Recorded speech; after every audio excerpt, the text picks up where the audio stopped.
As you learn about real estate syndications and decide to invest, one of the main questions that comes to mind is about how and where to get the money to fund this investment.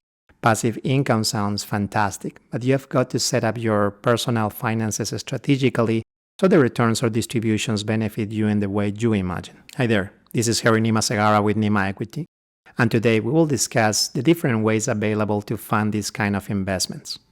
You might be surprised to find that there are at least 3 options.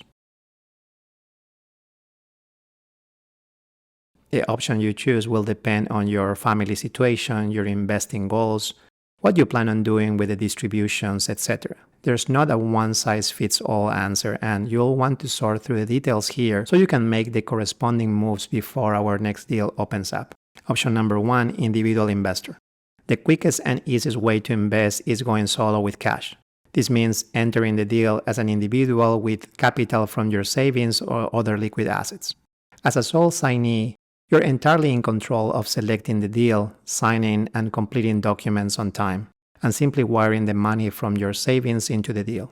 As an individual, you'll receive distributions from the syndication deal directly into your personal account. There's no need for bookkeeping because you will receive a K-1 each year with all the information you need for your taxes. When you invest personal money, all the benefits, tax breaks, distributions, and other joys of being an investor are directly yours. Some things you want to think about as an individual investor are alternative forms of asset protection like a trust.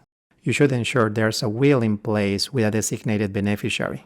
The syndication teams usually do not collect beneficiary information, so if something unexpected occurs, you want to have that clearly stated in your own legal documents. Option number 2, invest with someone else. Suppose you wanted to invest jointly with a partner or a spouse.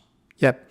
You two can pull your resources together to amass the $50,000 to $75,000 and invest in a real estate syndication deal together. It happens all the time. This gets slightly more complicated since now 2 signees are required and both of you have to agree on an investment deal together, but it's still a pretty straightforward process. However, both partners must consider asset protection strategies and put legal beneficiary designations in place. Where this is state determined or if it can be designed in a trust or will, it should be set up by the spouses or partners ahead of time just in case.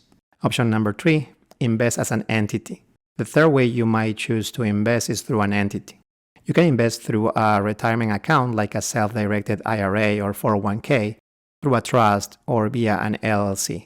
Depending on your state's rules and the advice of your CPA, any of these could be an option to invest in a real estate syndication with retirement funds or as a way to harness the protections of a business intentionally set up for investing.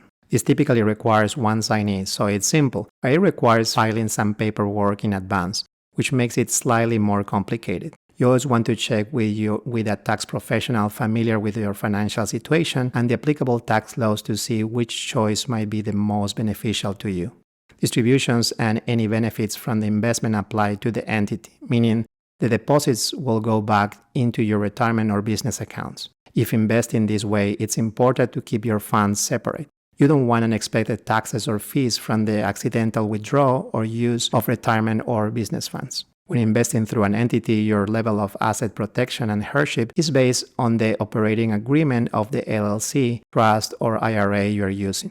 Check with your account provider about any rules or fees about real estate investments and understand the benefits of depreciation or loss as applicable to the specific account type. So which funding option should you choose? Ultimately, the question of which one is best for you depends upon when you'll need the cash flow, how you'll like the tax benefits to be applied, and what level of asset protection you are seeking. If you're interested in the distributions and tax benefits being applied to you personally and want cash flow to boost your lifestyle now, then an individual or joint investment may be the way to go. If you're more interested in building long-term growth and having the distributions bulk up your retirement account, then you may want to explore a self-directed IRA or self-directed 401k or even an LLC situation. Alright, it's time for me to sign off, but before I do, please make sure you subscribe to this channel. If you like this video or know anyone that could benefit from a real estate syndication, hit the like button below and share this video with them. I'm Harry Nima Segara with Nima Equity. Thank you so much for watching.